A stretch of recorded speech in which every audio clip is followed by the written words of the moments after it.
Here is my 3-minute English tip. Each week I look at things that I notice in your assignments when it comes to grammar and things that I can share with you to help improve your future assignments. So hopefully you take the 3 minutes, I keep it at 3 minutes, to watch this grammar English tip.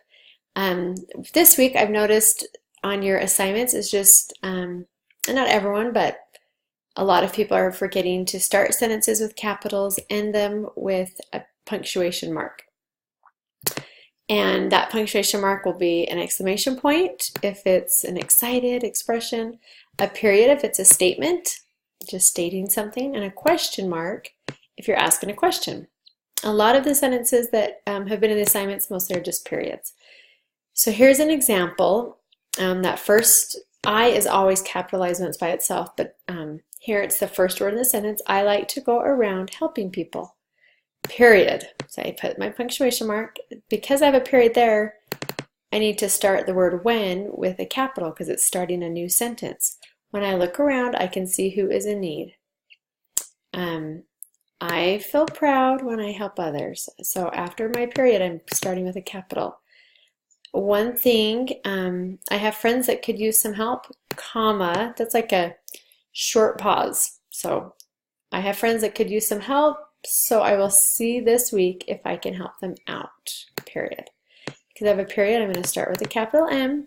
My friend Sarah, if you'll see here, if I don't capitalize that, it will underline it. So that tells me that something's wrong with it. And it's suggesting that I do a capital S. I'll show you where you can go. I did right click or 2-finger click if you're on a Mac to see the options. That's called a proper noun. So proper nouns are specific names of places, people, or things. And because she is a specific name of a person, it needs to be a capital S. But I'm going to leave it lowercase for now, so it will pop up when I do my spell grammar check. My friend Sarah is great at helping others, period. So I have a capital S. She lives in California. So I went through and did a spell check, so I already took it off, but it will do a squiggly there because that's a specific name of a place, so it should be a capital C. This is a proper noun. She lives in California, comma, but will call me often, period. One more thing I want to tell you about is if you're referring to Heavenly Father, that you need to have the pronoun, let me show you, be capitalized. So Heavenly Father is aware of me. His name is Heavenly Father, so it's capitalized. I know that he, the word he is a pronoun.